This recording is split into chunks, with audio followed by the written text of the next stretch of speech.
Every man you date will disappear, he warned, until you realize you're mine. The key to apartment 3, Bea felt cold in Lena Carver's hand. It was a plain, old-fashioned brass key, its teeth worn smooth in places, and it represented the single most terrifying and exhilarating decision she had ever made. She had left everything. She had packed 2 suitcases, drained her joint savings account of the $4,000 she had meticulously proven was hers, and driven 11 hours north to the fictional city of Raventon. She had quit her job. She had left a note. She had blocked Kyle's number, his email, and every social media profile he might use to contact her. The apartment was small, a 3rd-floor walk-up in a downtown building of faded brick and dark green trim. It smelled of steam heat, floor wax, and the faint, dusty sweetness of the bakery on the ground floor. It was blissfully, beautifully empty. There were no heavy, masculine footsteps on the hardwood. No tense silence that meant she had bought the wrong brand of coffee.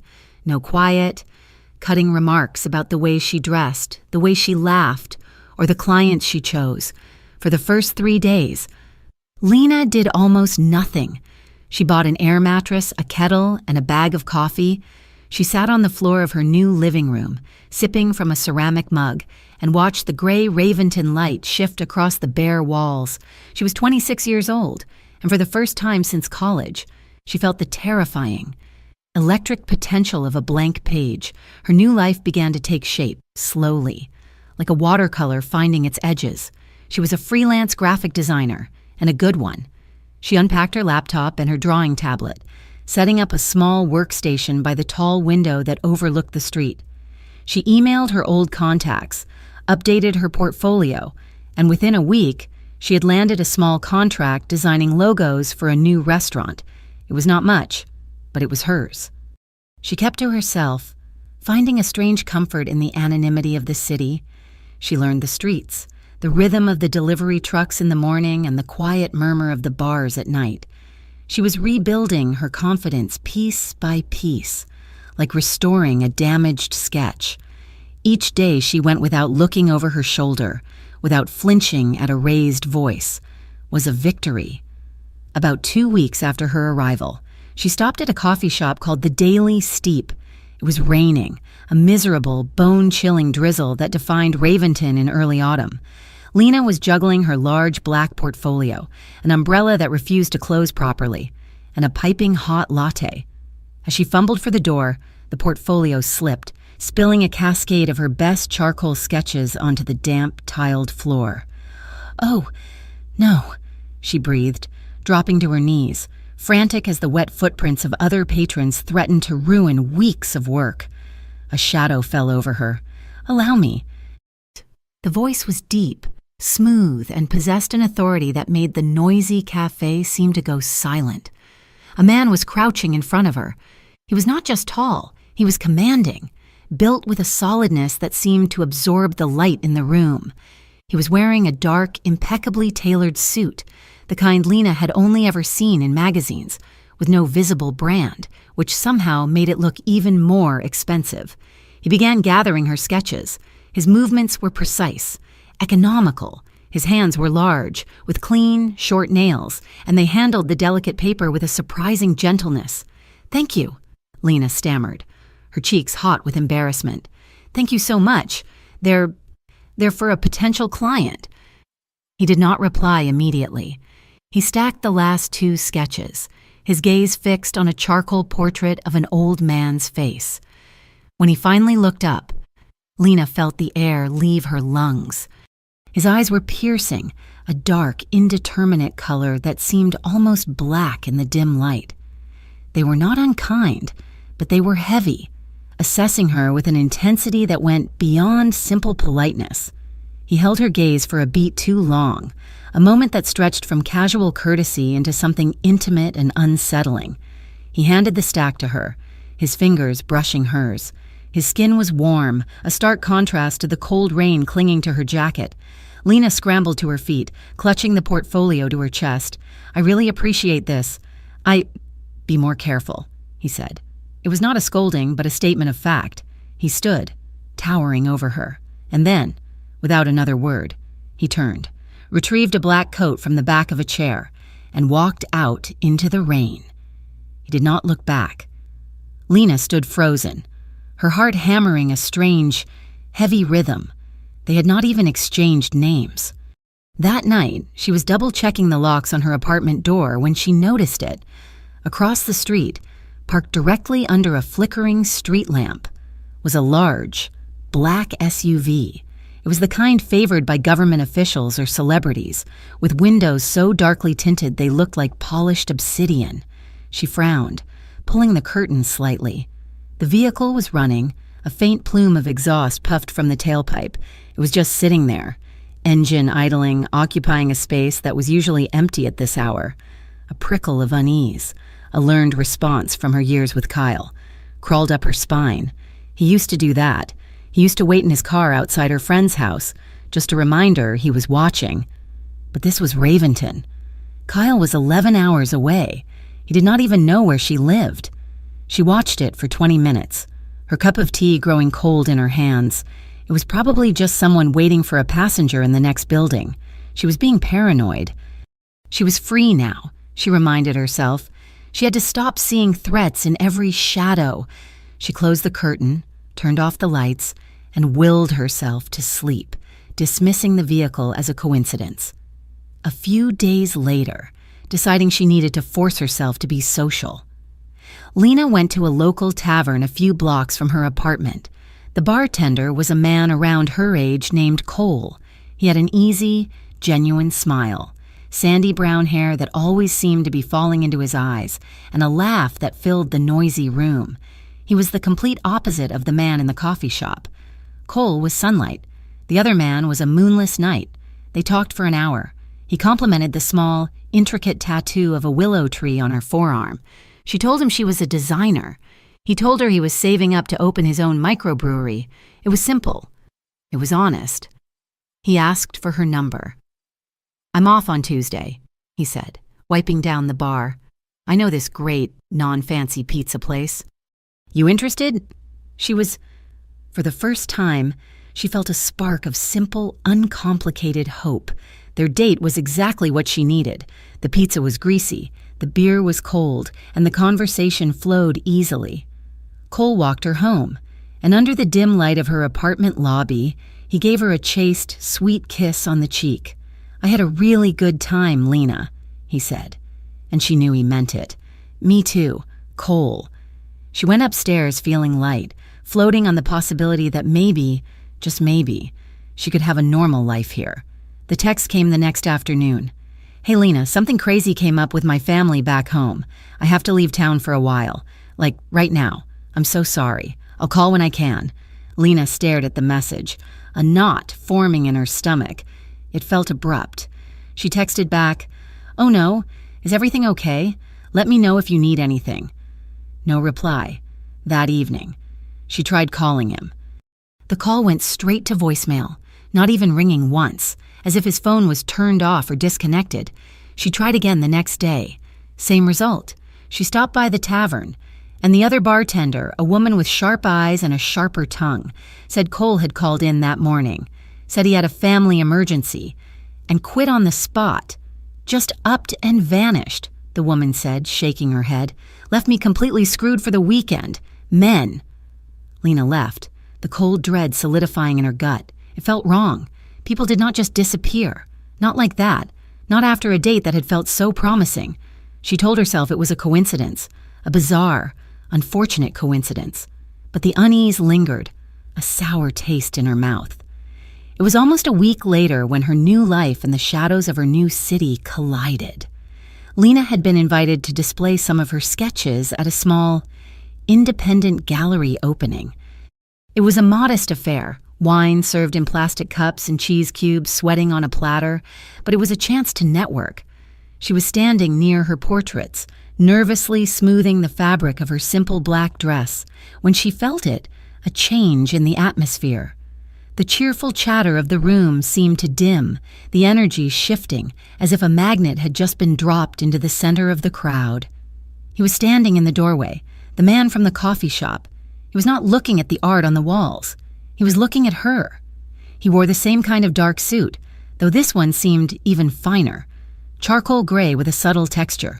He moved through the small crowd with an unhurried, predatory grace, and people instinctively stepped aside, sensing the aura of power that clung to him like expensive cologne. He stopped directly in front of her display. His eyes scanned her work, lingering again on the portrait of the old man. "You," he said. His voice was just as she remembered it, low and resonant. "You're the woman from the coffee shop," Lena said, her voice tighter than she intended. "Dante Morelli," he said, extending a hand. It was not a question, it was an introduction. She took it. His grip was firm, his palm warm and dry. It enveloped her smaller hand completely. "Lena Carver, your work has—" "Wait," he said, his eyes finally moving from the sketch to her face. "I find that rare. Thank you, Mr. Morelli. Dante," he corrected her. Though it did not sound like an invitation to familiarity, it sounded like an instruction. "I am in need of a portrait, a private commission. I would like you to do it." Lena was stunned. This was the kind of high-paying commission that could secure her apartment for a year. Yes, of course. I'd be happy to discuss the details. My rates are on my business card." He waved a hand, a dismissive gesture that brushed aside the concept of rates. "I will pay whatever you require. I want you to start tomorrow. Here, after the gallery closes." It was a command, not a request. Lena, still remembering the sting of Kyle's controlling demands, bristled. "I'll have to check my schedule. Mr. Morelli." His lips tilted in the barest hint of a smile, though it did not touch his eyes. "You will be available? 10 o'clock. He turned and left, just as abruptly as he had in the coffee shop, leaving Lena breathless and furious and holding a very lucrative, very strange commission.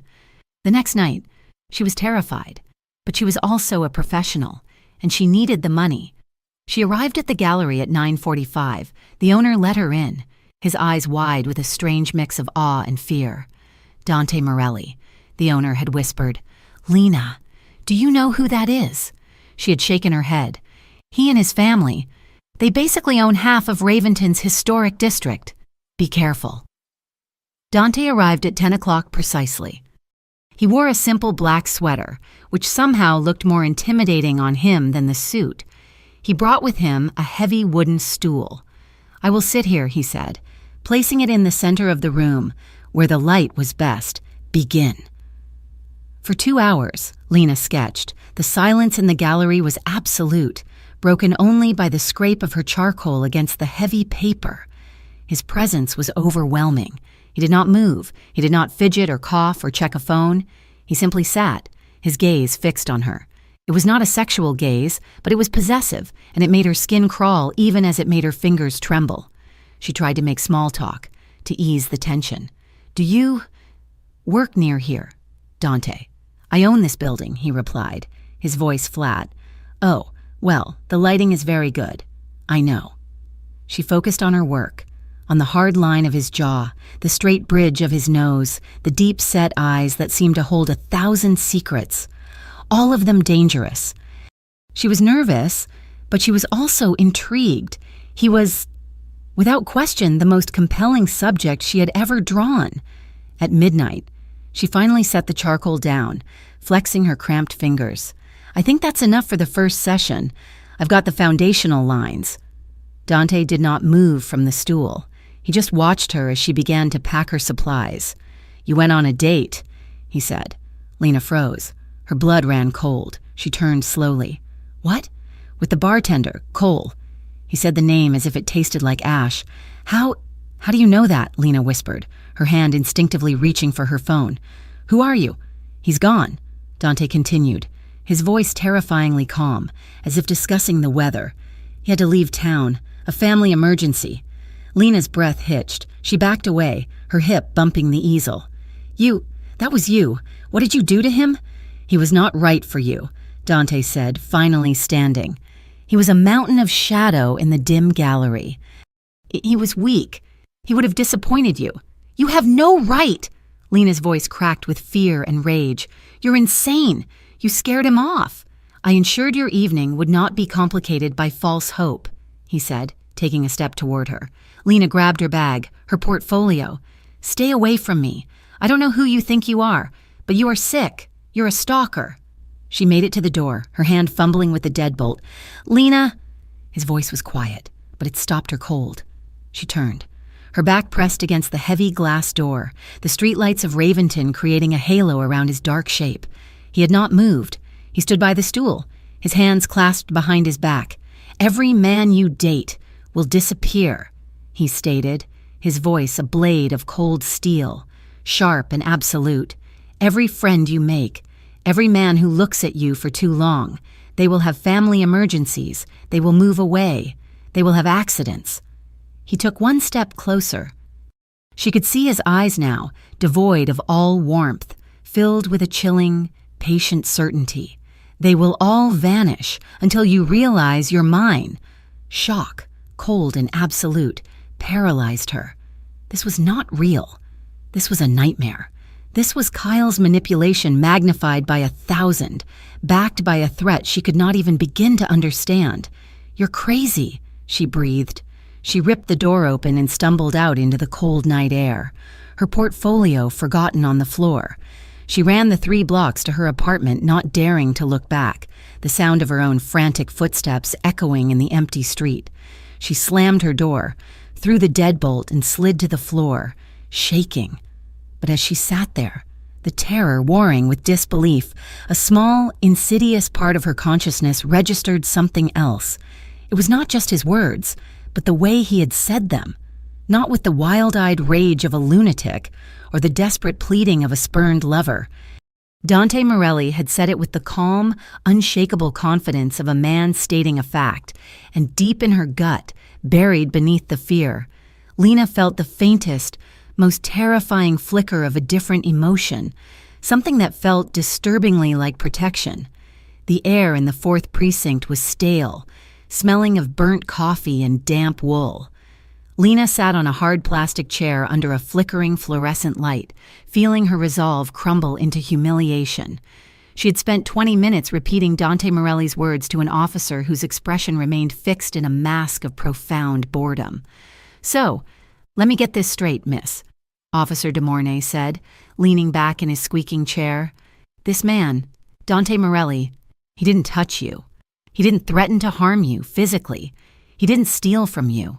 He told me, Lena repeated, her voice sounding small and childish even to her own ears, that every man I date will disappear. And one already did. A man named Cole, he just vanished. De Mornay sighed, rubbing the bridge of his nose. Ma'am, a man quitting his job after a family emergency isn't a crime, and another man saying something weird to you in a gallery isn't a crime either. It's Raventon. It's probably the strangest pickup line I've heard this week, but it's not a threat. He told me Cole was gone before I even knew his name. He's stalking me. That black SUV outside my building. Is it there now? Did you get a plate? Is it doing anything illegal? No, but listen, Miss Carver, the officer said, closing his notebook with a soft finality. You seem like a nice young woman, and you're new to the city. My advice? Stay away from him. If he actually does something, if he puts his hands on you or sends you a letter threatening your life, then you come back, and we'll file a report. We can't arrest a man for being intense. Lena walked out of the precinct, the gray afternoon light feeling like a slap. She felt exactly as she had when she tried to explain to her mother why Kyle's attentiveness made her skin crawl. She sounded insane. She was a woman crying wolf. While the wolf was patiently watching from the tree line, she was terrified, but a deeper, harder emotion was setting in. Anger. She would not be reduced to this. She would not be the trembling victim Kyle had tried to make her. She was Lena Carver. She had rebuilt her life once, and she would not let this ghost, this suited phantom, take it from her. She decided to fight back, not with confrontation, but with defiance. She would live. She would be so glaringly, boringly normal that his dark obsessions would have nothing to stick to. She forced herself out of her apartment, which now felt less like a sanctuary and more like a cage. She joined a local art group that met on Saturdays, sketching in the city's windswept parks. It was there, while trying to capture the lopsided angle of a park bench, that she met Nate. Nate Riley was everything Dante Morelli was not. He was of average height, with kind, crinkling blue eyes and a perpetually rumpled tweed jacket that smelled faintly of chalk dust and apples. He was a high school history teacher at Raventon High, and he was, by his own admission, a terrible artist. "I'm pretty sure that's supposed to be a squirrel," he said, pointing to his own sketchbook, "but it looks more like a small, very depressed bear." Lena laughed. It was a real laugh, one that started in her chest and surprised her. They talked for an hour. He spoke about his students with a passionate, earnest enthusiasm. He was open, simple, and treated her with an uncomplicated kindness that felt like a balm on a raw wound. He asked her out for coffee. She said yes. Coffee turned into dinner a few nights later. Dinner turned into a walk along the Raventon River, the city lights glittering on the black water. Nate was respectful, funny and warm. He did not crowd her. He did not ask probing questions about her past. He just existed, pleasantly, beside her, on their second date after a movie she could not remember. He walked her to her lobby. "I'm having a really, really good time. Lena," he said, his hands shoved nervously into his pockets, "and I'd very much like to kiss you, if that's okay." The politeness of it, the permission, almost made her cry. She nodded, a small, shy movement. He leaned in. The kiss was gentle, hesitant, and sweet. It tasted of popcorn and the cold night air. It was a kiss of possibilities, of a normal life, of park benches and teaching conferences. It was safe. When he pulled back, he was smiling. "Good night, Lena." "Good night, Nate." She floated up to her apartment, locking the door and, for the first time, not immediately checking the street for the black SUV. She had a choice. She had a chance. The next morning, her phone buzzed on the nightstand. She reached for it, smiling, expecting a text from Nate. It was not Nate. The caller ID was from Raventon General Hospital. Her blood turned to ice. She answered, "Is this Lena Carver? We're calling about a Mr. Nate Riley. He listed you as an emergency contact." The world tilted. She was at the hospital in 15 minutes, her clothes thrown on, her mind a blank wall of static. A nurse with a tired, kind face met her in the waiting room. "Mr. Riley was brought in about 2 hours ago," the nurse explained, her voice low. "A trucker found his car in a ditch off the county highway, about 20 miles outside of town. It was a single-vehicle crash." "Oh, God," Lena breathed, her hand flying to her mouth. Is he okay?" "He has significant head trauma and a few broken ribs. He's in a coma. Dear, the doctors are doing everything they can." Lena's knees buckled. A coma. She sank into a chair, the smell of antiseptic burning her nose.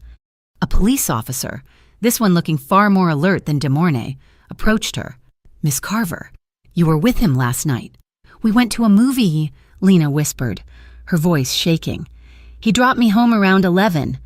"He lives in the opposite direction of the crash site," the officer said, frowning. "Did he mention going anywhere? A late-night drive?" "No, he wouldn't. He's a teacher. He's responsible." The officer sighed. "We're treating it as suspicious. The car seems to have been forced off the road. No skid marks, and his wallet and phone were missing." Lena stopped breathing. "Missing. We're thinking it was a robbery gone wrong." The officer continued. "Someone runs him off the road. He hits his head. They panic, take his valuables, and flee. We'll know more when he wakes up." If he wakes up. Lena left the hospital in a daze. It was not a robbery, she knew, with a certainty that chilled her to the bone, what it was. It was a message. It was a promise kept. When she got back to her apartment, it was waiting for her. Propped against her door was a vase, not a box, but a heavy, crystal vase filled with an impossible of flowers. They were the exact same arrangement from the gallery. Deep red peonies, so dark they were almost black, and pure white lilies. There was no note. The terror of the last few weeks, the fear, the paranoia, evaporated, replaced by a sudden, scalding rage. He had not just scared this one away. He had hurt him. He had taken a kind, sweet man and broken him, all to prove a point. She did not cry. She did not call the police. She grabbed her bag, hailed a cab, and gave the driver the address from Dante's commission paperwork, the one in the opulent, gated community on the north side of the city. The cab driver dropped her at a set of 20-foot-high wrought iron gates, set into a stone wall that looked high enough to keep out an army. She marched to the intercom, her heart hammering against her ribs. "I am here to see Dante Morelli," she said, her voice shaking with fury. "Tell him Lena Carver is here." She expected a long wait, expected to be told to leave. The heavy gates swung open in less than 3 seconds. The mansion was an exercise in dark, imposing wealth. It was all old stone, dark wood, and vaulted ceilings, silent as a cathedral. A man in a suit, with a clear earpiece, led her wordlessly through a marble foyer and down a hall to a study. Dante was standing by a floor-to-ceiling window, looking out over a garden that was perfectly manicured even in the gloomy weather. He wore a simple, dark gray sweater and black trousers. He looked like a scholar, not a monster. He turned as she entered. His face was calm, unreadable. "You animal!" Lena screamed. The sound tearing from her throat, she was shaking so hard her teeth chattered. "You nearly killed him. He's in a coma. Nate is in a coma, you bastard."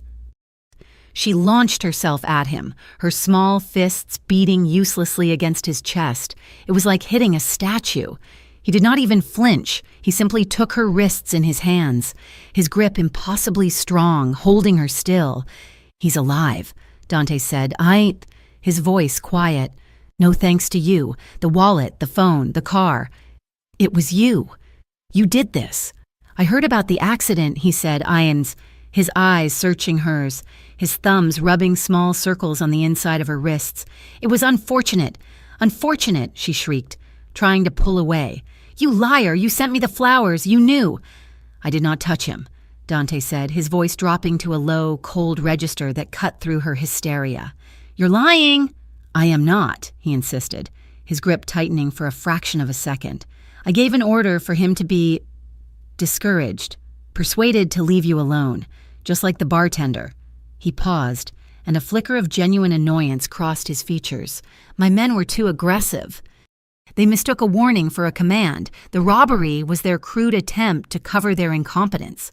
Lena stared at him, horrified. He was not denying it. He was complaining about the method. You, he's a teacher," she whispered, the fight draining out of her, leaving only a cold, hollow dread. "He's a good person, and you just had him removed." "He was a distraction," Dante said, his gaze softening as he looked at her pale, tear-streaked face. He let go of one of her wrists to brush a strand of hair from her cheek. She flinched, but he completed the motion. "No one hurts you anymore, Lena," he whispered, his voice laced with a possessive, terrifying sincerity. "Not your ex-boyfriend, not a new lover who will disappoint you, not even by accident. I will not allow it." She ripped herself from his grasp. "You are the one hurting me," she said, her voice raw. "Stay away from me. Stay away from everyone I know." She ran from the study, from the silent, opulent tomb of a house, and did not stop until she was on the main road, gasping for air, the cold rain mixing with her tears. 2 days later, the sky opened. A torrential storm blew in from the west, turning the Raventon streets into shallow rivers. Lena had taken a bus to an art supply warehouse in the next county, a desperate, futile attempt to feel normal, to pretend her life was still about paperweights and charcoal densities. The bus broke down. It shuddered to a halt on a desolate stretch of Route 16, with the old quarry on one side and miles of dark, windswept fields on the other. It was 7 o'clock at night. The driver announced the transmission was gone. They were stranded. Lena's phone was at 10%. She scrolled through her contacts. Her mother, who would panic, her old college roommate, 3 states away, the art group. Acquaintances, Nate. A blank spot in a hospital bed. She had no one. Except for the one number she had saved under "Do Not Answer" after the gallery. The number from his commission? Her thumb hovered over the screen. It was a choice. She could sit here, soaking wet, freezing, and wait for a tow truck that might take hours. All to protect her pride. Or she could make a deal with the devil who had caused all this. Just to be warm. The wind howled, rattling the windows of the bus. She was so cold, she pressed call. It did not even ring once. He just answered, "Lena." He said her name as if he had been waiting for it. She choked back a sob. I'm stranded. My bus. It broke down on Route 16 by the old quarry. "Stay on the bus," he said, his voice all business. "Do not move." The line clicked. She waited. The rain was a deafening roar. She counted the seconds. She reached 387, just over 6 minutes, when a pair of headlights cut through the blackness. It was not the SUV. It was a low, black sedan, the kind of car that looked like it cost more than her college education. It pulled up alongside the bus, its engine a low, powerful growl. Dante got out. He was not wearing a jacket, just a black dress shirt and trousers, already soaked to the skin in the seconds it took him to cross the pavement. He wrenched the folding door of the bus open. It had been stuck for the driver, and his eyes found her instantly in the dim interior. He did not say a word. He just walked up the aisle, took off his suit jacket, and wrapped it around her shoulders. It was warm from his body heat and smelled of him. Soap, wool, and something metallic, like the rain itself. "Come," he said, pulling her to her feet. He guided her off the bus and into the passenger seat of his car. The door shut with a heavy, solid thud, sealing them in an envelope of silence and warmth. The heat was on full blast. "The roads back to the city are flooding," he said, his voice tight. He drove with an effortless, focused intensity, one hand on the wheel. "We won't make it back tonight." Where are we going?" she asked, her teeth chattering. "Somewhere safe." He pulled into an old roadside inn a few miles later, its neon vacancy sign flickering heroically against the storm. He parked, got out, and was back in 30 seconds, dangling a key. He came around and opened her door, shielding her with his own body as he hurried her inside. The room was dated but clean, with a small electric fireplace giving off a cheerful, orange glow. Lena stood dripping on the worn carpet, shaking uncontrollably, his heavy, wet jacket still clutched around her. He disappeared into the bathroom and returned with a stack of rough, clean towels. "Get out of those wet clothes," he ordered, not looking at her as he handed them over. He turned his back, pretending to be interested in the weak signal on the small television. Lena ducked into the bathroom, peeled off her soaked jeans and shirt, and scrubbed herself dry with the towels. She wrapped one around her torso and used his jacket to cover herself. Stepping back out, he had turned off the television. He had called the front desk, and a tray with 2 steaming mugs of tea was sitting on the table. He gestured to the fireplace. "Sit. You're still shaking." She sat on the floor, tucking her bare feet beneath her, and accepted the mug. The hot ceramic warmed her hands. He did not sit beside her. He sat in the armchair a few feet away, watching her, a silent guardian in a damp black shirt. They sat in silence for a long time, the only sounds the howl of the storm outside and the quiet ticking of the electric fire. "Why?" Lena finally whispered, staring into the fake flames. "Why are you doing this? You were watching me, weren't you? You knew where I was." "I knew where you were," he confirmed, his voice low. "That's not an answer." "Why me? You ruined my life, and then you saved me from a bus. You hurt people, and then you bring me tea. I don't understand you." He leaned forward, resting his elbows on his knees. The firelight carved shadows onto his face, making his eyes look like dark, endless pits. "I saw you in the coffee shop," he said, his voice rough. "You were disorganized, frightened. You looked like you were carrying the world, and it was 3 seconds from crushing you, but you were still fighting. So I'm a charity case? A project?" "No," he said, a strange, harsh emotion entering his voice. "You were seen by me." He stood, walking the few steps to crouch in front of her. He was too close, his presence taking all the air from the room. "I don't let what's mine be taken," he said. his gaze dropping to her mouth. The tension in the room was suffocating. It was the storm outside, and the storm inside. He was a monster. He was her protector. He was the most dangerous thing she had ever known, and he was the only thing that felt solid in the world. He leaned in, his movement agonizingly slow. He was giving her time to say no, to pull away, to scream. She was frozen. His lips met hers. It was not like Nate's kiss. It was not gentle or polite or safe. It was a kiss of possession, a brand. His lips were firm, devastatingly sure, and they moved against hers with a slow, restrained hunger that made her bones ache. He tasted of the storm, of power, of a deep, profound loneliness she recognized in herself. His hand came up, not to grab her, but to cup her jaw, his thumb brushing her cheekbone as he tilted her head. The kiss deepened, and it was everything. It was terrifying. It was a promise of drowning. It was too much. Lena shoved against his chest, breaking the contact, gasping for air. She scrambled backward until her back hit the wall. "I can't," she breathed, her voice trembling. "I can't. You destroy lives. You hurt people. You put a man in the hospital.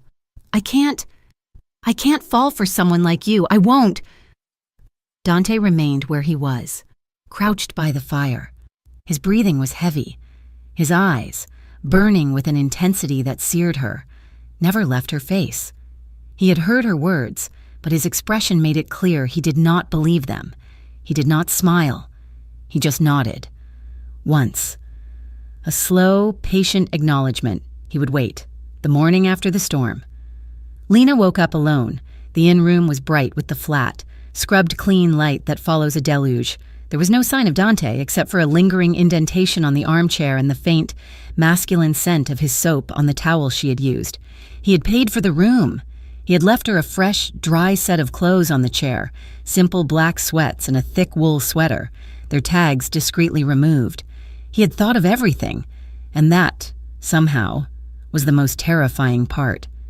Lena took a bus back to Raventon, the drive silent and agonizingly slow. She felt branded. The kiss at the inn had not been a simple, human connection. It had been a claiming. It had settled under her skin, a slow burn of sensation and fear that she could not wash off.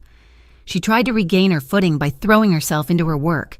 She took on 3 new clients, designing websites with a frantic, focused energy, working until her eyes burned and her fingers ached. She needed to build her walls back up. She needed to remember that Dante Morelli was a threat, not a savior. He was the storm, not the shelter. But the memory of his restraint was as potent as the memory of his possession. He had stopped. He had seen her fear, and he had backed away, giving her the armchair while he took the floor, a dark shape guarding her sleep until the first light of dawn. She was resisting feelings. Yes, but it was like trying to hold back the tide with her bare hands. She needed to know.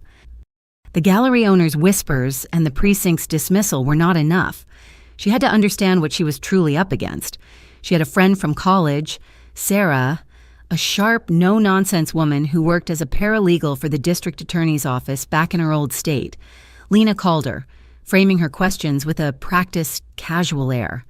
"Hey, Sar, this is a weird one," Lena began, pacing her small apartment.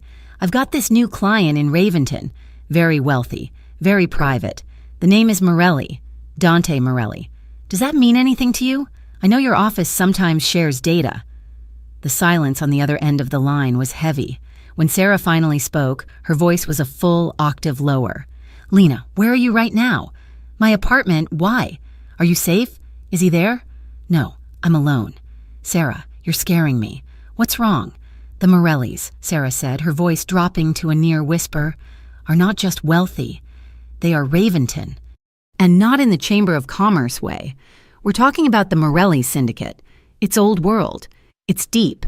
We've got files on them thick as a phone book that we've shared with the feds up there. Racketeering, extortion, loan sharking, disputes over territory. They're the real deal, Lena."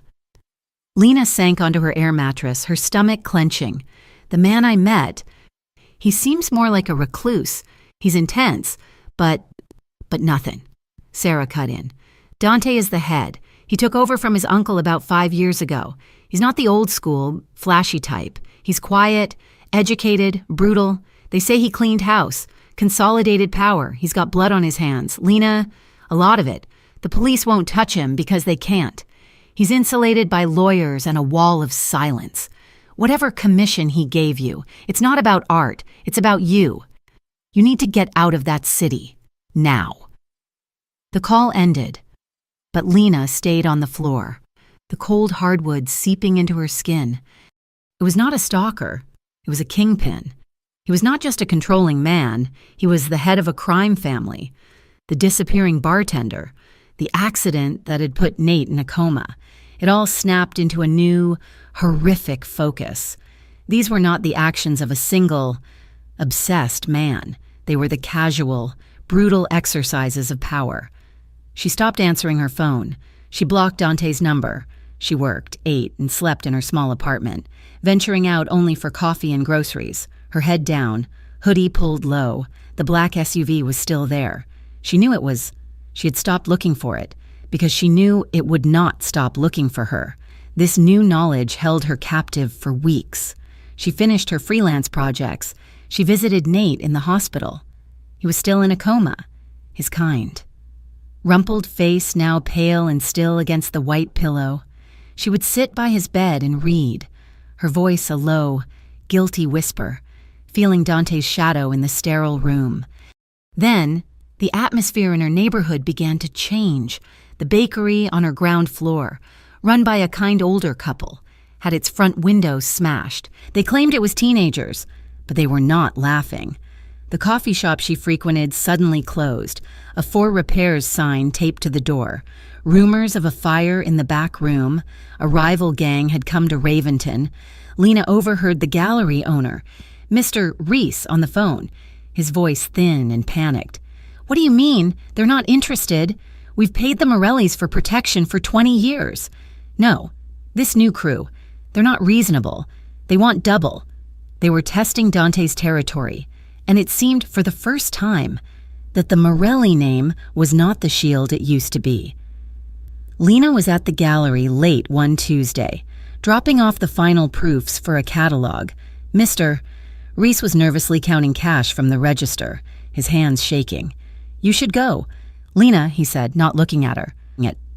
"It's not safe to be downtown this late." Before she could reply, the glass doors of the gallery exploded inward, showering the floor with tempered glass. 3 men in dark hoodies and ski masks stormed in, wielding aluminum bats. "Nobody move!" one shouted, his voice muffled. "Mister!" Reese grabbed Lena's arm, his nails digging into her skin, and dragged her toward the back office. "The panic button," he whimpered, shoving her inside the small, cluttered room and fumbling for the alarm under his desk. They huddled in the dark, the sounds from the gallery a sickening symphony of destruction. The crash of sculptures hitting the floor, the rip of canvases, the splintering of wood. Lena pressed her hands over her mouth, her body rigid with terror. This was not targeted. This was random, brutal chaos. This was the world Dante lived in, the world that had now spilled over onto her. It felt like hours. Then, a new sound. Shouts from the alley, a muffled thud, a heavy, final crash. Then, silence. Lena and Mr. Reese stayed frozen, hardly breathing. The silence was, if possible, more terrifying than the noise. A sharp, controlled knock sounded on the office door. "Lena!" Her heart stopped. It was not Dante's voice. It was deep, unfamiliar, but laced with the same authority. "Lena, we're with Dante. It's clear." "Mister." Reese let out a choked sob and stumbled to the door, his fingers fumbling with the lock. He pulled it open.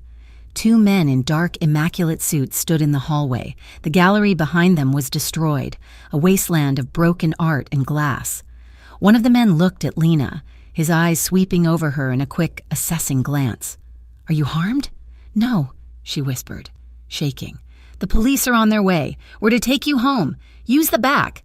I...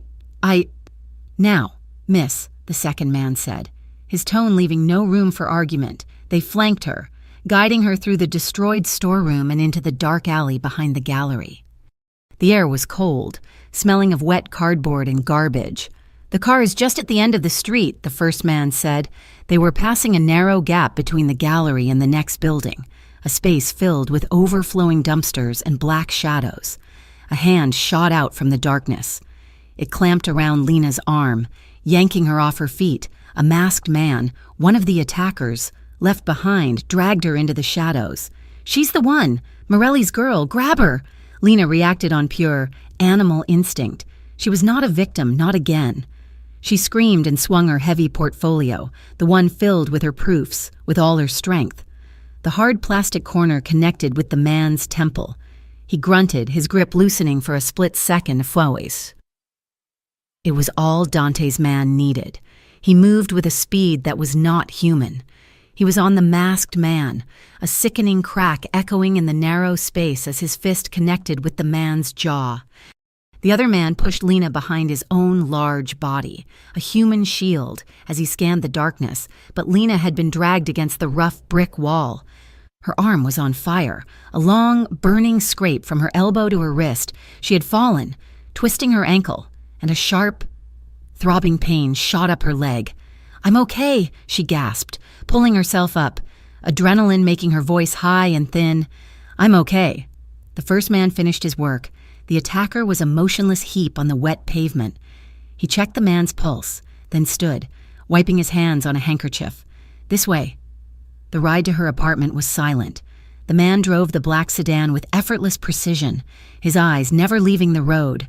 Lena sat in the back, her entire body shaking, pressing a wad of tissues from her bag to her bleeding arm. He walked her to her apartment door. 3B. He took her key from her trembling hand, unlocked the deadbolt, and pushed the door open, scanning the small, dark apartment first. He then handed the key back. "He will be here," he said. And then he was gone. A ghost in a suit.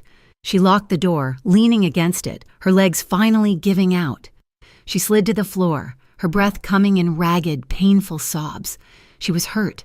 She was terrified. And she was, for the first time, completely, utterly alone. 20 minutes later, he came. She did not hear a knock. She heard the sound of a key in her lock. The deadbolt she had just thrown turned with a well-oiled click. Dante stood in her doorway, his long, dark wool coat still damp from the rain, his face a mask of stone. He saw her. She was still on the floor, huddled against the door, her knees drawn up. She was holding a faded blue dish towel to her arm, and it was dark with blood. Her cheek was scraped and bruised from the wall. Her face was streaked with tears and grime.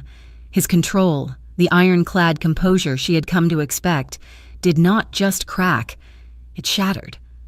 His eyes, usually so dark and patient, blazed with a black, terrifying rage.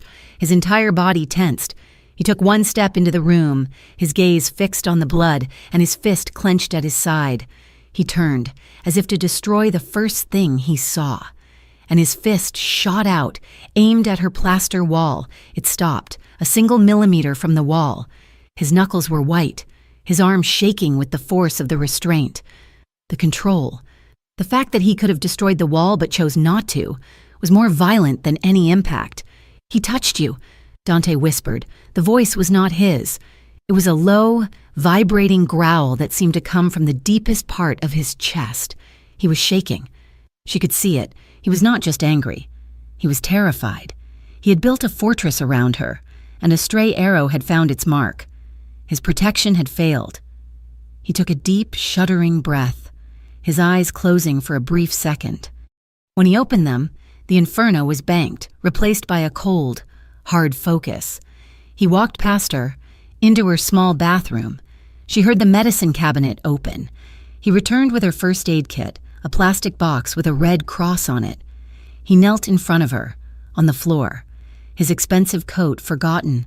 He was now at her level, a dark, powerful figure dwarfed by the small, cramped space. "Let me," he said.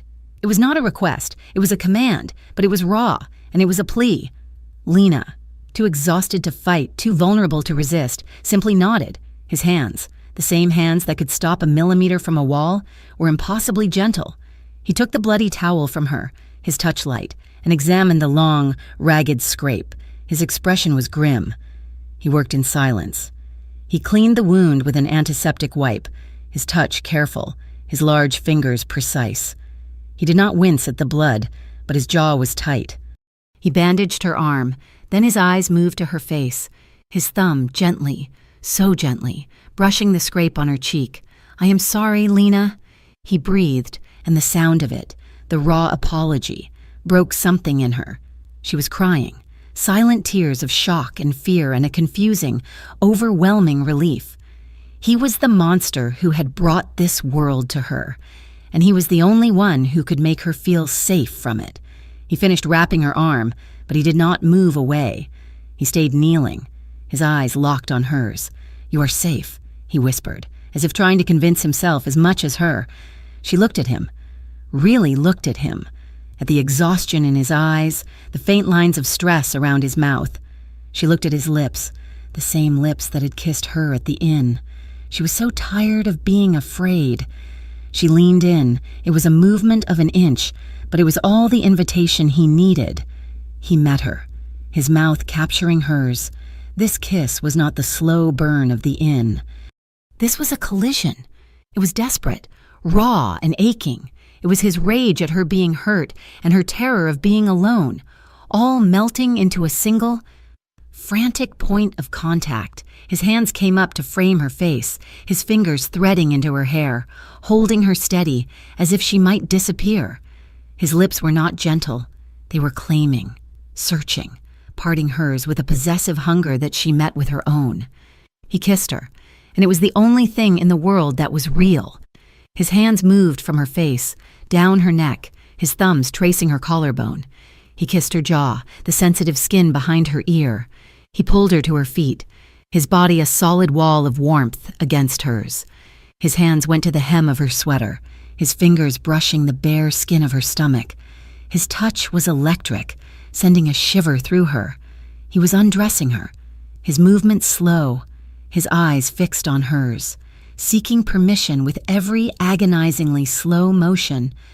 The cool air hit her skin, and her mind, fogged with adrenaline and passion, cleared for a second. This was too fast. This was too much. This was a choice she was not ready to make, not like this. As his hands moved to the button of her jeans, she placed her hand flat on his chest. His heart was a frantic, trapped bird, hammering against her palm. He froze instantly. Every muscle in his body went rigid. "Dante," she whispered, her voice shaking but finding its strength. "Don't take what I'm not ready to give." He stared at her. His eyes were dark pools, the desire warring with a respect she had not known he possessed. He looked at her hand on his chest, then back to her eyes. He had been so close to losing control, and her words were the anchor that pulled him back. He nodded. A sharp, pained movement. He pulled his hands away from her as if her skin had burned him. He took a step back, breathing heavily. He shed his long wool coat, letting it fall to the floor. Then he took off his suit jacket, tossing it on top. He was left in his dark shirt and trousers. He sat on her small sofa and pulled her down beside him. He did not try to kiss her again. He did not touch her skin. He simply reached for his jacket, the one he had worn at the inn, the one that still lay on her chair. He wrapped it around her shoulders, covering her, cocooning her in his scent and his warmth. He pulled her against his side, his arm a heavy, solid weight around her. She rested her head on his chest, listening to his heart as it slowly returned to a normal rhythm. He held her all night, in the dark, silent apartment. She dozed, and every time a nightmare made her flinch, he was there. His voice would rumble against her ear, a low, constant promise. "You are safe. No one will touch you again. I swear it." He held her tighter. "Your safety. It matters more than what I want." When she woke in the gray light of dawn, she was alone on the sofa. His coat was still wrapped around her. The apartment was still, but it was not empty. His presence lingered. She touched her bandaged arm. She felt the conflict deep in her gut. She craved his touch, the terrifying, absolute safety she had felt when he held her. But she feared his world, the one that had left her bruised and bleeding in an alley. She was no longer just a spectator to his life. She was in it, and she was terrified of how much she wanted to stay. The stillness of her apartment had become a new kind of prison. After the night of the attack, Dante's presence was a palpable, invisible force. The black SUV was gone from the street, but she knew it was a tactical retreat, not an abandonment. He was giving her space, but the space itself felt curated, as if he were watching from a distance she simply could not see. She was safe. No one bothered her. The new window at the bakery was installed. The coffee shop remained closed.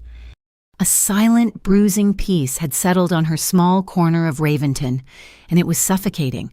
Lena was furious.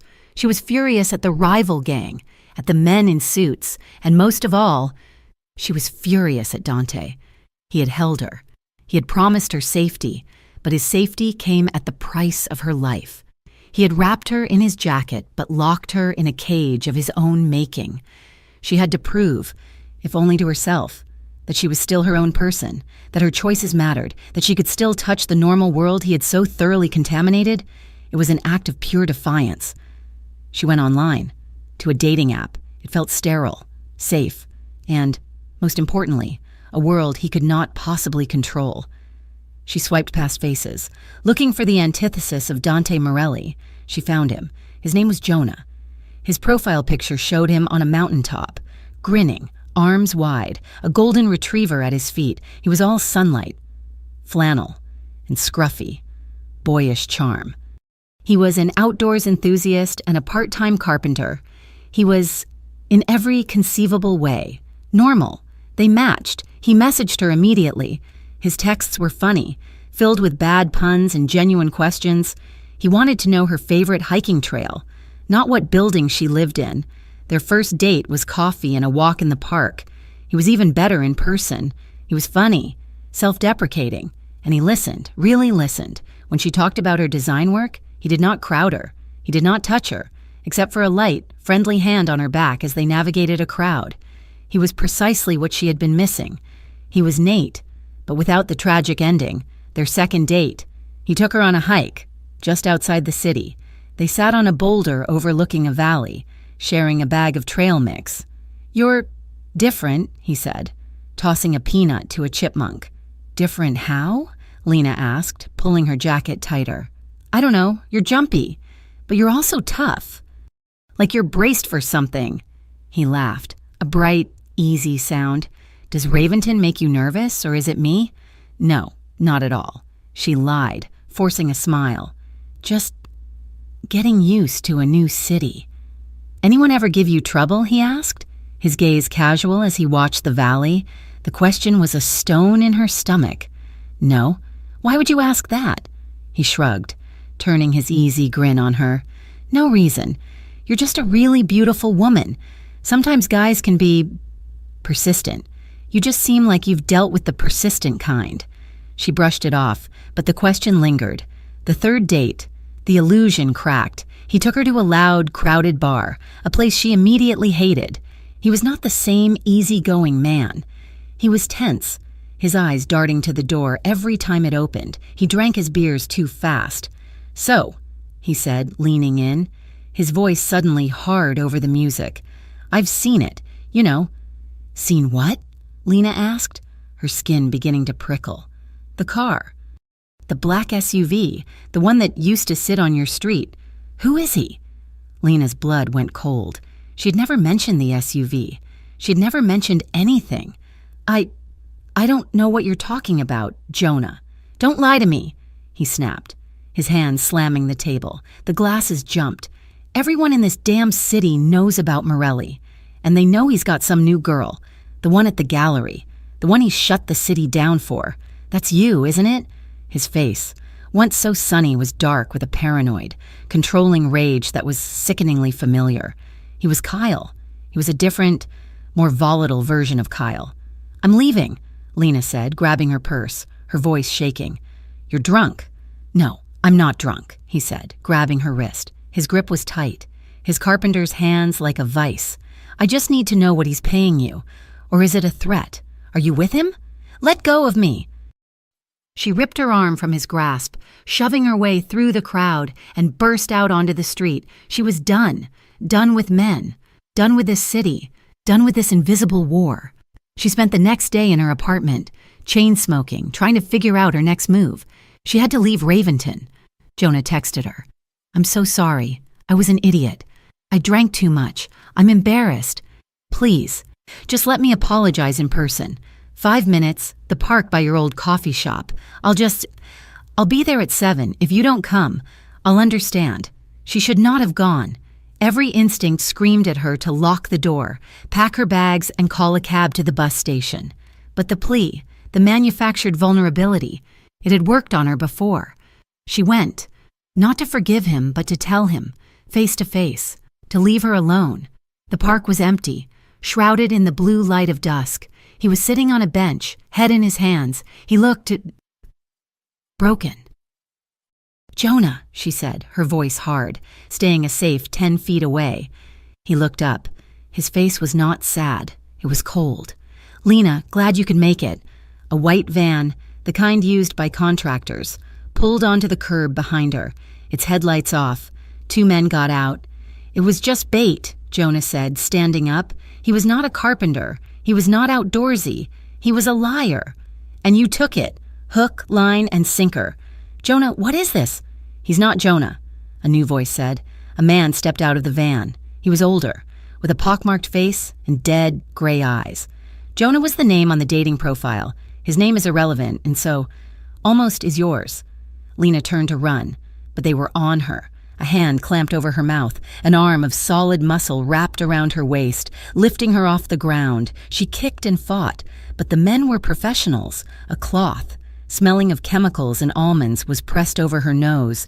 Her world dissolved into a spinning, black void. She woke to the smell of rust and decay. She was in a chair, her wrists and ankles tied tightly with zip cuffs that cut into her skin. The room was vast, dark and cold, an abandoned building, a warehouse. Judging by the high, broken windows and the massive, silent machinery draped in tarps. "She's awake," Jonah's voice said. He was standing by a work table, cleaning his nails with a knife.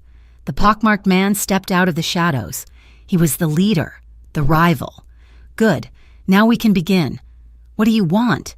Lena's voice was a dry croak. Her head was pounding. "Want?" He chuckled, a sound like gravel. "We want what's his. We want his territory, his roots, his money, but Dante Morelli. He's a ghost. He's careful. He's insulated. Until you." "Me? I'm no one." "You're his weakness," the man said, pacing in front of her. "We've been watching you for weeks. We saw the attack on the gallery. We saw his men pull you out. We saw him go to your apartment. He broke his own rules. For you, a man who has no weaknesses, suddenly has one, and it's all we need." Jonah held up her phone. "We're going to call him. You're going to be the bait that finally brings the monster out of his cave." "He won't come," Lena whispered. A desperate, hopeless lie. "Oh, he'll come," the man said, smiling. He took the phone from Jonah, dialed Dante's number, her do not answer, and put it on speaker. It rang once. "Lena," Dante's voice said, not a question, a statement, not quite. The pockmarked man said, "This is a friend of a friend. I have something of yours, a little designer. She's here at the old shipping yard off Covenant." A dead, heavy silence. Lena could hear Dante breathing, a slow, controlled intake of air. "If you have harmed her..." The voice was a low vibration of pure, compressed violence. "She's fine, for now, and she will stay that way. If you follow the rules, you, for her, come alone. No guns, no men, just you. You have 20 minutes or she dies." The man hung up. He tossed her phone onto a nearby, dusty table. It landed screen up. The call ended. "Now, we wait," he said, turning to his men. "He'll come. He won't be able to stop himself." Lena's heart was a drum of pure terror, not for herself, for him. He was coming. He was coming alone. For her. The men were talking, arguing over who would get the first shot. They were not looking at her. They were looking at the door. Lena's eyes darted around the room. Her chair was 3 feet from the table. Her phone. It was on. The screen dark, but it was there. She was tied, but her chair was not secured. She began to move. It was an agonizingly slow process. She rocked the chair, a fraction of an inch at a time, scooting it closer to the table, the sound masked by the men's voices, inch, inch, inch. Her arm was screaming, the zip cuffs cutting deeper. She was finally close enough. She could not reach the phone, but maybe... She tensed her legs and kicked backwards, slamming the chair into the table. The table shuddered. The men turned. "What was that?" "She's just scared," Jonah said. "Shut up!" But the phone, it had skidded. It was now at the very edge of the table, teetering. The men turned back to the door. Lena kicked again, a precise, desperate mule kick. The chair leg hit the table leg. The table jumped. The phone clattered to the concrete floor, landing at her feet. She held her breath. No one had noticed. Her hands were tied, but her feet were not. She fumbled with her shoe, her toe searching for the phone. It was screen up. She had been looking at a map earlier, trying to find a route out of Raventon. The map app was still in her recent history. She slid her toe over the glass. The screen lit up. The map, she knew his number. Do not answer. She could not dial it, but she could. She could send. With a desperate, clumsy movement, she pressed the share location icon. The contact list popped up. He was at the top. Do not answer. Her toe, trembling, pressed his name. She hit send. A tiny, blue, delivered message appeared under the pin. "He's here." The pockmarked man whispered. The massive, rolling steel door of the warehouse groaned. Sliding open a few feet, Dante stepped into the sliver of light. He was alone. He wore a simple black shirt and trousers, his hands raised, empty. He looked like a sacrifice. "I'm here," he said, his voice echoing in the vast space. "Let her go." Jonah laughed, stepping into the light and pressing the cold barrel of a gun to Lena's temple. "Not so fast. Morelli, we want to talk about your retirement." "She has nothing to do with this," Dante said, his eyes finding Lena's. They were filled with a black, bottomless rage and a terrifying, aching tenderness. "She has everything to do with this," the pockmarked man said, stepping out, his own gun trained on Dante. "She's the string that makes the puppet dance." "And now, we cut the string." Dante's eyes flickered. It was a signal. "You were always sloppy." "Markov," Dante said to the man, "you talk too much." "And you," Markov sneered, "you're a fool. You came for a girl. It's a trap." "No," Dante said, his voice dropping. "It's not." From outside, a new sound, not the growl of one car, but 5, the silent, powerful engines of his fleet. Headlights, dozens of them, flashed on, flooding the warehouse with blinding white light. Markov panicked. "It's a setup! Kill him! Kill her!" Jonah's arm tensed. He aimed the gun at Lena's head. Dante moved. He was not a man. He was a panther, a shadow. He crossed the 20 feet of space in a blur, his body a projectile of pure, focused intent. He did not go for Jonah. He went for Lena. He slammed into her, chair and all, his body covering hers as they crashed to the concrete. The shot rang out, deafeningly loud. The bullet meant for her head singing through the air where she had been. It grazed Dante's back, a hot, searing tear of metal. He grunted, a sharp exhalation of pain, but his body only covered hers more completely. The warehouse erupted, the side doors burst open. Dante's men, the silent, suited ghosts, moved in. It was not a firefight. It was a methodical, brutal, and short-lived extermination. The sounds were clipped, professional and terrifying. In seconds, it was over. Silence, thick and heavy, filled the room. Lena was crushed under Dante's weight. He was a dead weight, too still. "Dante?" she whispered, her voice choked with dust. "Get him off her." A man ordered. Hands were on them, cutting her bonds. They rolled him off. She saw it then. The dark, wet patch on his black shirt, high on his shoulder, spreading. He was bleeding. He was bleeding for her. "Dante!" she screamed, scrambling to her knees. His eyes were open, but they were unfocused, glazed with pain. His men were already at his side, pressing a field dressing to the wound. "Lena," he breathed. His hand, covered in grime, fumbled for hers. "Safe. You're Safe. No, she sobbed, the tears streaming down her face, cutting clean paths through the dust. No, you... Stay awake. Do you hear me? We have to go, boss. Now, his man said. They were lifting him, a well-practiced, careful movement. He was loaded into the back of a black SUV. Lena did not wait for an invitation.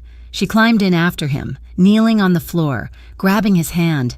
Don't you dare, she whispered, her voice fierce, pressing a fresh stack of gauze to the wound as one of his men had shown her. The SUV sped off, melting into the night. Don't you dare close your eyes. Stay with me, Dante. Stay with me. They were racing through the dark streets of Raventon to a private doctor, a hidden clinic, a world she had never known. She held his hand, his grip still impossibly strong. Even as his head lolled against the seat, she looked at their joined hands, hers, small and trembling, covered in his blood, his large and strong, now dependent on her. This was not the feeling of a captive. This was not the terror of a prisoner. He had come for her. He had traded himself for her. He had taken a bullet for her. She was no longer his captive. She was his. And as the SUV careered through the darkness, the thought, for the first time, did not feel like a cage. It felt like an anchor in the storm. Lena's apartment was a memory. The black sedan had delivered them not to a sterile clinic, but to the gates of his mansion. A fortress of old stone and silent. Watchful men, a doctor, a pale man with nervous hands, had met them in the marble foyer, and Lena was ushered away while he was taken to a room she did not know.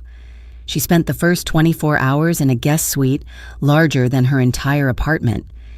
It was furnished with antiques that looked too valuable to sit on, the air still and cold. She was not a prisoner. The door was unlocked, but she was not a guest. No one spoke to her. On the second day, she found him. He was not in a medical wing, but in his own bedroom, a vast dark wood space dominated by a massive bed. He was awake, sitting on the edge of the mattress, his back to her. His right arm was in a sling, his left hand gripping the edge of the bed. The nervous doctor was trying to change the dressing on his shoulder, his hands shaking so badly he could barely peel the tape. "Get out!" Dante's voice was a low growl, tight with pain. "Both of you!" The doctor looked at Lena, his eyes wide with relief. "He needs the antiseptic." "I'll do it," Lena said. The words were out of her mouth before she could think about them. Dante did not turn. The doctor fled, leaving the first aid tray behind.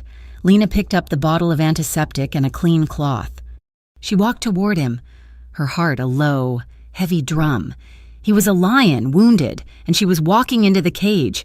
She stopped in front of him. He was pale, his jaw tight, a sheen of cold sweat on his forehead. "You don't have to," he said, not looking at her. "You're right," she said, her voice quiet. She set the tray on the nightstand. "Sit still." She moved behind him. The dressing was a mess, soaked through. She peeled it back gently. The wound was angry, a raw, stitched gash on the hard muscle of his back, high on his shoulder. It was the price for her life. As she cleaned the wound, her fingers brushing his hot skin, she saw them. His back was a map of his life. A long, thin, silvery scar ran from his shoulder blade down to his ribs. Another, a puckered circular mark, was low on his left side. There were others, small, white lines of healed violence. Her fingers traced the long, silver line. This one wasn't from a bullet. He tensed at her touch, a shiver running through him, but he did not pull away. "My father," he said, his voice rough, a lesson in obedience. "It was 5 years ago. He failed." She said nothing. She just cleaned the wound, her touch as gentle as she could make it. He was not just a monster.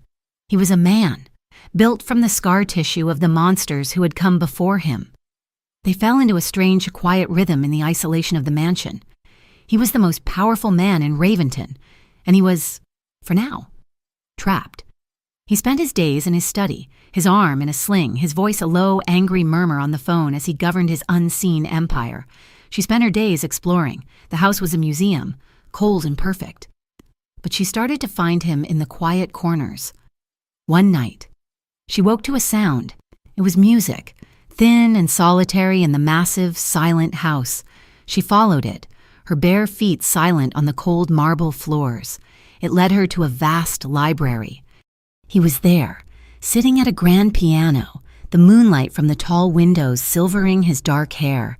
He was playing, his left hand, his good hand, moving across the keys, picking out a melody that was heartbreakingly sad. He played with a profound, aching skill. She must have made a sound, a small intake of breath. He stopped. His hand fell from the keys, and he turned. The boss was gone. In his place was a man, caught in a moment of private, unguarded vulnerability. "I didn't mean to—" She started. "It's fine," he said. Too quickly. He looked at the piano as if it had betrayed him. She walked closer, her eyes falling on a single, silver-framed photograph on top of the piano. It was the only personal item in the entire room.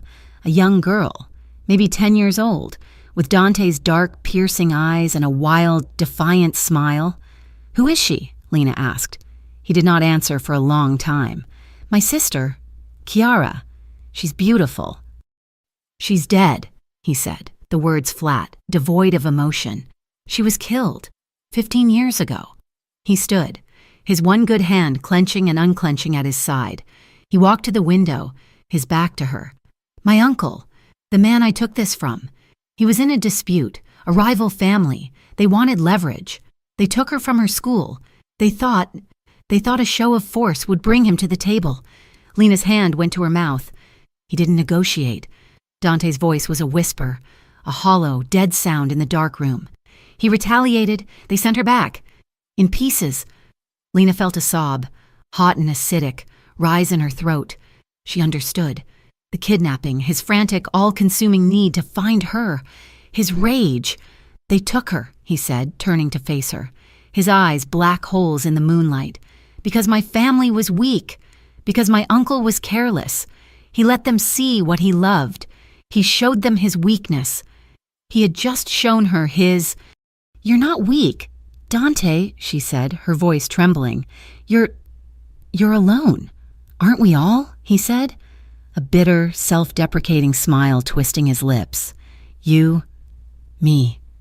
We're two people, trapped in a fortress. You by circumstance, me by my name. I was alone before I met you," she said, thinking of Kyle, of her empty apartment, of the life she had been running from. "My loneliness was quiet. Yours is loud. It's the only way to survive," he said. He looked at her, his gaze so intense it was a physical touch. "When I saw you in that warehouse, when I saw Jonah's gun at your head, I saw her, I saw Chiara, and I knew I would let them burn the entire world to the ground before I let them take you, too." That night, something shifted. The wall of fear she had built against him, the one he had honored since the inn. It did not just crumble, it evaporated. A few nights later, he was healed enough that the sling was gone, though he still favored his right side. He found her in the library, sketching the piano in her book. He was holding a bottle of wine, deep red, and 2 glasses. He did not say anything, he just poured, and handed one to her. They drank in silence, the quiet between them no longer empty, but full. It was full of shared loss, full of the ghosts of Chiara and Nate, full of their own profound, aching solitude. He set his glass down. "He played this," he said, his voice low. "The doctor, the nervous one, he plays the violin, his debt. I don't understand. He owed my family, a gambling problem. I cleared it, in exchange. He stays on retainer. He plays for me when the house is too quiet." He held out his good hand. "He's not here tonight."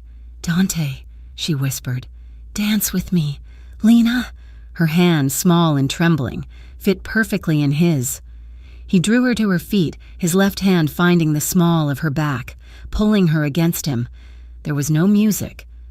There was only the sound of their breathing, the whisper of her clothes against his, the steady, solid beat of his heart under her ear as she rested her head on his chest. They slow danced in the moonlight, a man with a wounded shoulder and a woman with a wounded soul. His good arm held her as if she were made of spun glass, his touch a reverence. He kissed her forehead, his lips warm. "You're safe," he whispered.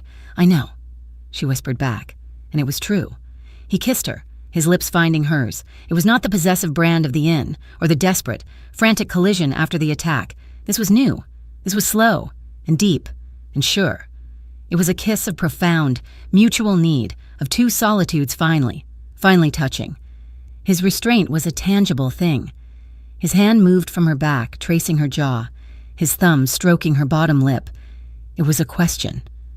She answered, her hand moving from his shoulder to tangle in his hair, pulling him closer. It was an ache. It was the desperate, unspoken need to be seen, to be held, to be wanted for all the broken pieces, not in spite of them. He lifted her, his one good arm taking her weight as if she were nothing. She wrapped her legs around his waist, her arms around his neck, burying her face in the warm skin of his neck. He carried her from the library, up the stairs, and into his room. He laid her on the bed, on the dark, silk sheets. The moonlight streamed in, painting them both in silver and shadow.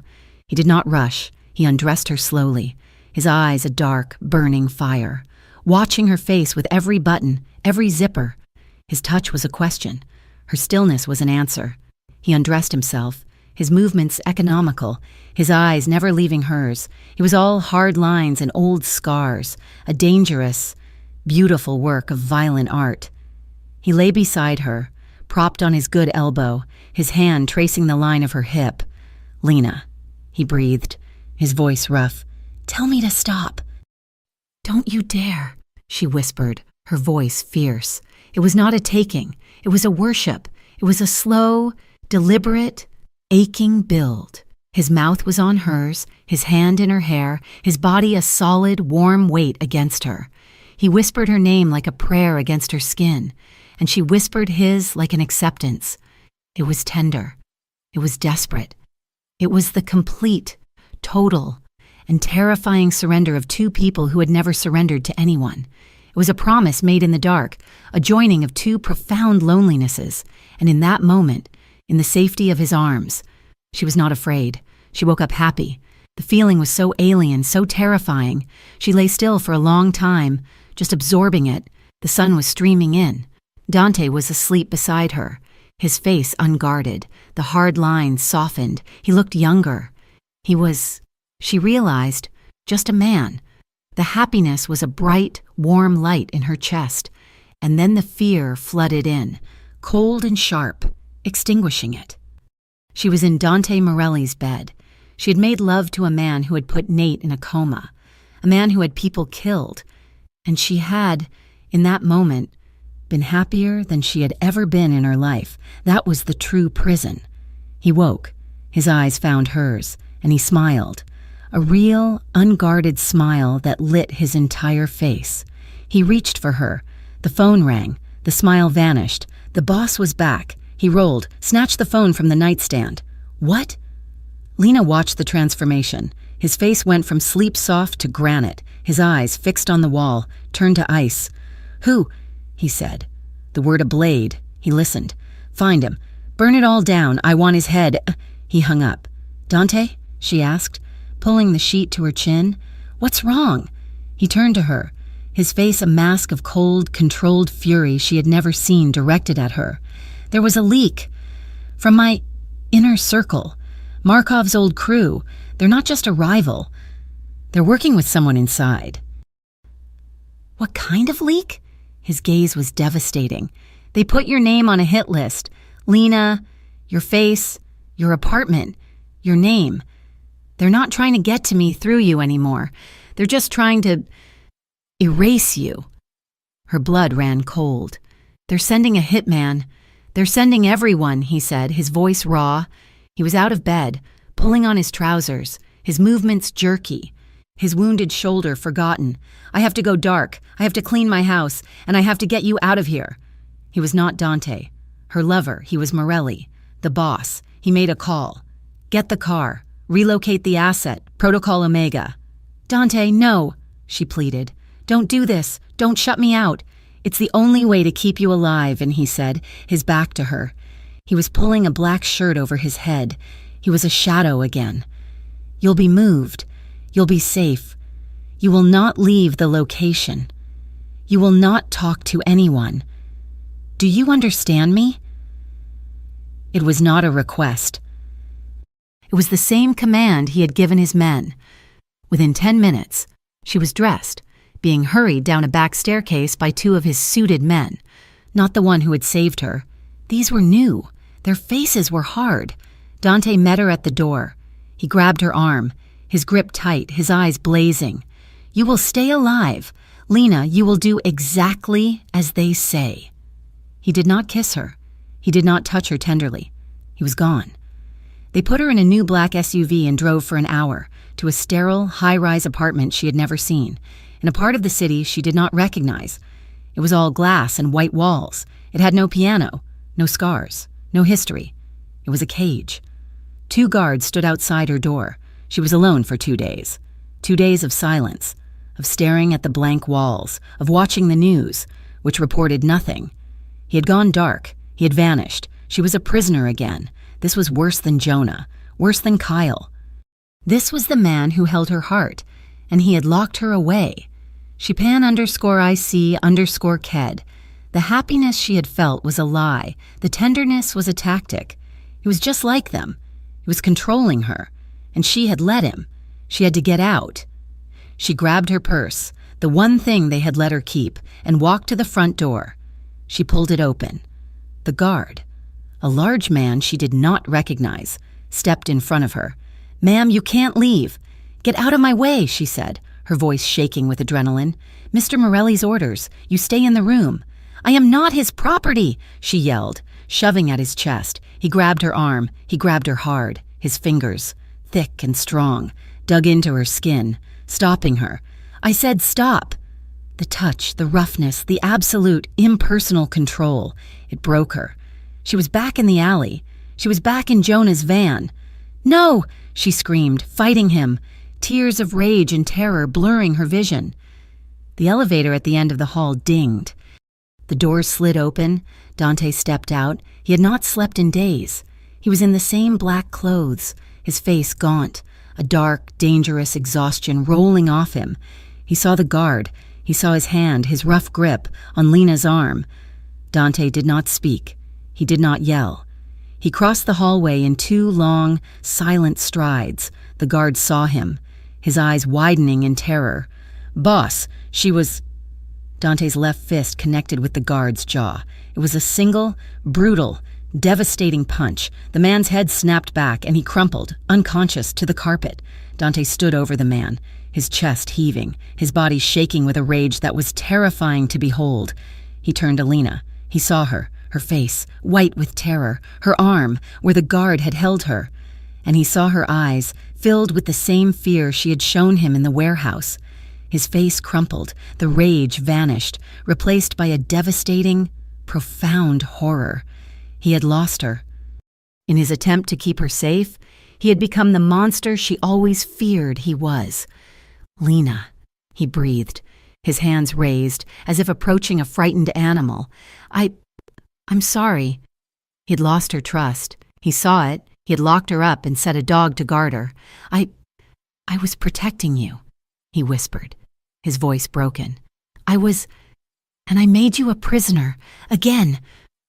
She was crying, the tears streaming down her face, but the fear was gone, replaced by a sudden, sharp clarity.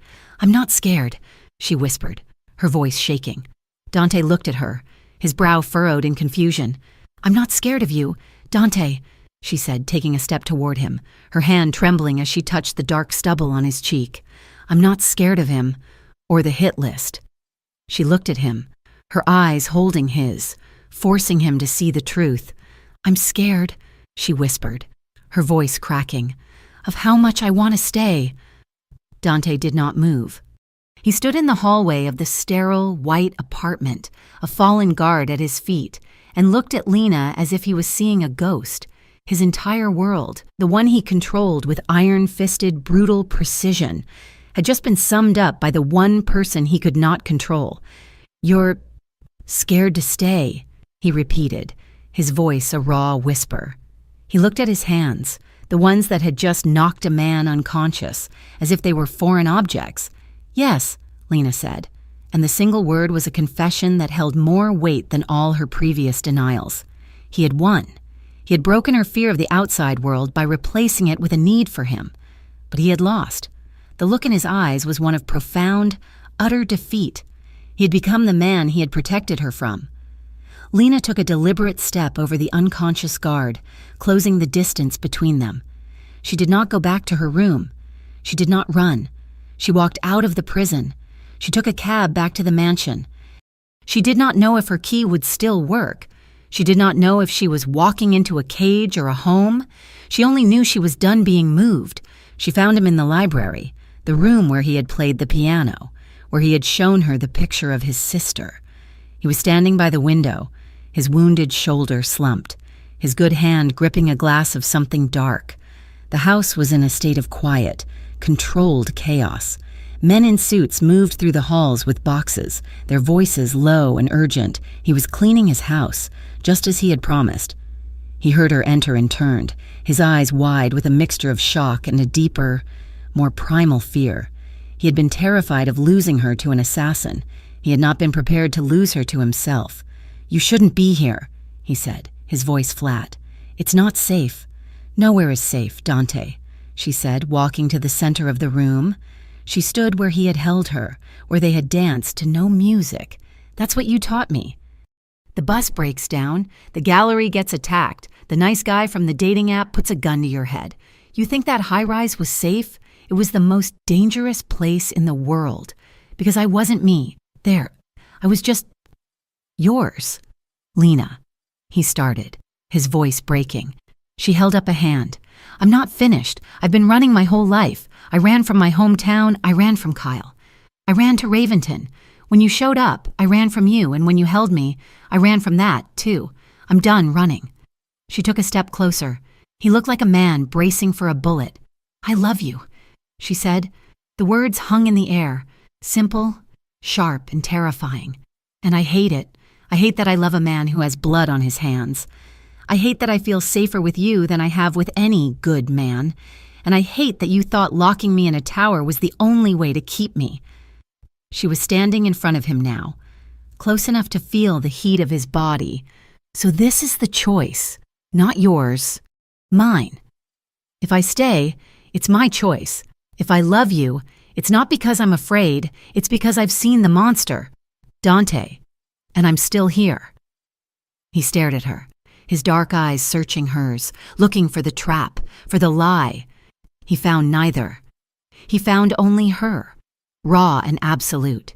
He, a man who had never yielded, who had taken his father's legacy by force, who had bent a city to his will, finally surrendered. He reached into his pocket. He did not pull out a gun or a phone. He pulled out a single, heavy, old-fashioned brass key, not a key card, a key, the one to the front gate, the one that, she now realized, he had used to enter her apartment. He had a key to her life from the very beginning. He pressed it into her palm. His hand was warm, his skin calloused. "This," he said, his voice thick, "is not a cage. It is a home, if you want it, but it will always be dangerous. I will always be me." He curled her fingers around the key. "You can stay, or you can walk out that door, and I will have my men drive you to any city, any country. You will have enough money to never have to sketch for a client again, and I will never, ever look for you. The choice is yours, Lena, truly." He let go of her hand and walked away. He did not go to his study. He did not make a call. He walked past her, out of the library, and left her alone with the choice. She looked at the key in her hand. It was a promise. It was a burden. She closed her hand around it, the metal biting into her skin, and she stayed. She did not stay in the guest room. She moved into his. She did not hide from his men. She learned their names, or at least the names they gave. The house was a fortress, and she was no longer its prisoner. She was its something else. Dante was a ghost for the next 2 days. He was buried in his study, tearing his organization apart to find the traitor. The house was tense. the air electric with unspoken violence. Lena, restless, found herself at his desk, in the study, while he was in a meeting. She was not snooping, she was just there. His computer was locked. His papers were in neat, coded stacks, but a small, leather-bound notebook was open by his keyboard. It was a log, names, dates, transfer amounts. It meant nothing to her, until she saw a symbol, a small, stylized phoenix, sketched in the margin next to a date. It was the logo she had designed, just last month, for a new shipping and logistics company, a company that Jonah had in his profile, mentioned he did odd jobs for. The traitor, the former associate, it was not just a leak, it was a coordinated, internal attack.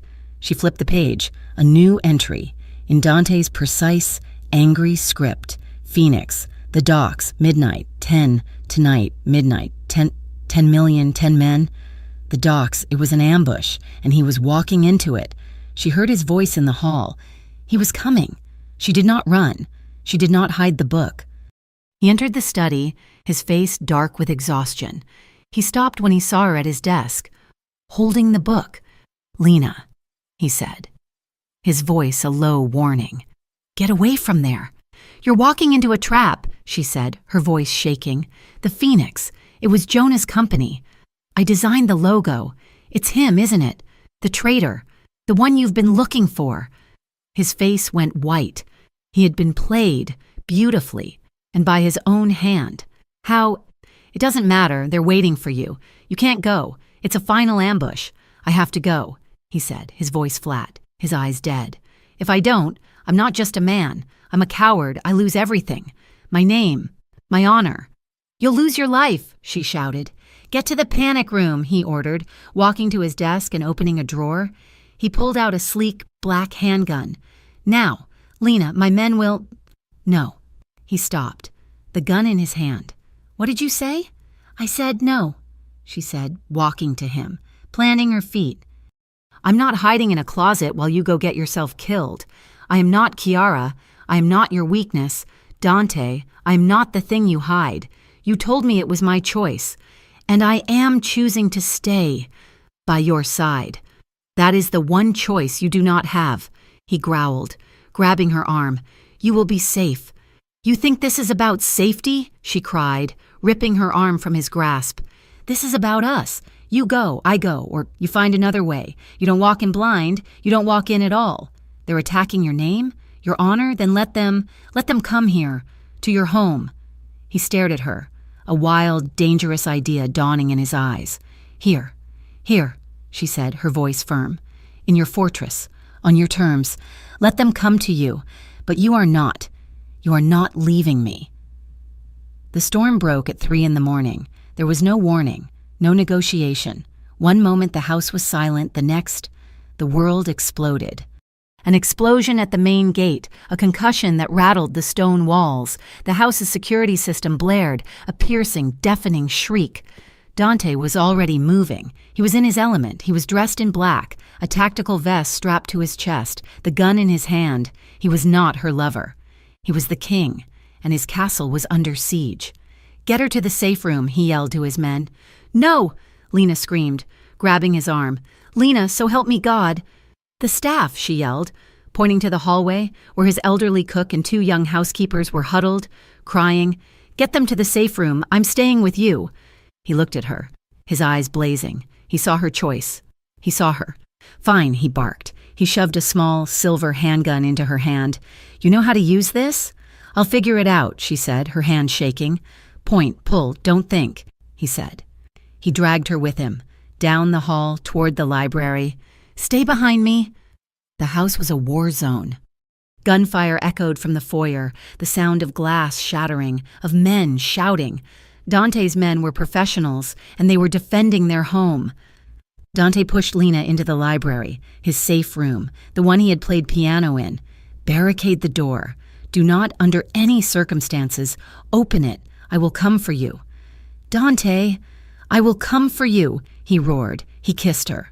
A hard, fast, brutal kiss that tasted of gunpowder and fear. "I love you. Now, live." He was gone. She was alone. She could hear the fight moving closer. She was not a fighter. She was not a killer. She was She was just Lena. She looked at the gun in her hand. She thought about Nate. She thought about Jonah. She thought about the man who had just screamed that he loved her. She heard a crash. Not from the hall. From the window, a man in black, one of the rival crew, was smashing the thick glass of the library window. He was coming in. Lena did not hide. She did not scream. She raised the gun, just as she had seen in the movies, both hands trembling so hard she could barely aim. He was inside. He saw her. He raised his own gun. She pulled the trigger. The sound was deafening. The kickback slammed her shoulder, knocking her backward. The man just stopped. He looked down at the red, spreading stain on his chest, then at her. His expression one of pure, blank surprise. He crumpled. She had done it. She heard Dante's voice, a roar of pain from the hall. No! She ran. She ripped the library door open. The hallway was a scene from hell. 2 of Dante's men were down, 3 of the rivals, and Dante, he was on his knees, his bad shoulder bleeding again. The traitor, the Phoenix, the man from the notebook was standing over him, his gun pressed to Dante's head. It's over, Morelli. The traitor sneered. Your house, your name, your everything. It's mine. Dante looked up, and his eyes found Lena, standing in the doorway. His face was not one of fear. It was one of pure, agonizing apology. He had failed her. No, Lena whispered. The traitor turned, hearing her. He smiled. Oh, the girlfriend. Perfect. You get to watch. He turned the gun back to Dante. Lena raised her arm. Her hand was steady. She was not shaking. She was not afraid. She was furious. She pointed. She pulled the trigger. The traitor's head snapped back. He fell, his gun clattering on the marble floor. Silence. The house was completely, totally silent. Lena walked, her bare feet sticking to the floor, through the smoke and the dust. She did not look at the man she had shot. She only looked at Dante. He was staring at her, his face a mask of blood, sweat, and pure, unfiltered awe. She dropped the gun. She fell to her knees in front of him, her hands trembling again, framing his face. Are you... I'm alive, he breathed. He pulled her to him, his good arm wrapping around her, crushing her, burying his face in her hair. You saved me. She held him, her small body shielding his, and as his men began to swarm, to secure the house, to call the cleaners, she did not let go. She held him, refusing to let him fall. Days later, the gallery was almost back to normal. The window was replaced. The art was re-hung. Mister. Reese had told her, with a new, profound respect, that the space was hers, for as long as she wanted it. The press, a small TV in the office, was buzzing. The Morelli name, a staple of Raventon's underworld, had vanished. The police reported a gang-related conflict that had, seemingly, wiped out 2 entire organizations. The king was dead. Lena was hanging her last sketch, the charcoal portrait of the old man from the coffee shop, the first one he had seen. The bell on the gallery door chimed. She turned. He was standing in the doorway, bathed in the afternoon light. He was not the king. He was not the boss. He was in a simple, perfectly cut blue suit. He was clean-shaven. He looked normal. He smiled. A slow, easy smile she had only seen once, in the morning light in his bed. Lena Carver, he said, his voice a low, warm rumble. I was told this is where one finds the best new art. She could not speak. She just watched him walk toward her. His eyes, those same piercing, dark eyes, never leaving hers. He stopped in front of her. He looked at the sketch, then at her. Every man you date disappeared, he said, his voice soft, a shared secret. But I'm still here. She did not wait. She did not hesitate. She was not running. Lena walked into his arms. She rose on her toes, her hands finding his face, and she kissed him. It was not a kiss of fear, or passion, or desperation. It was a kiss of certainty. It was a kiss of coming home. He held her, his hands on her waist, his forehead resting against hers.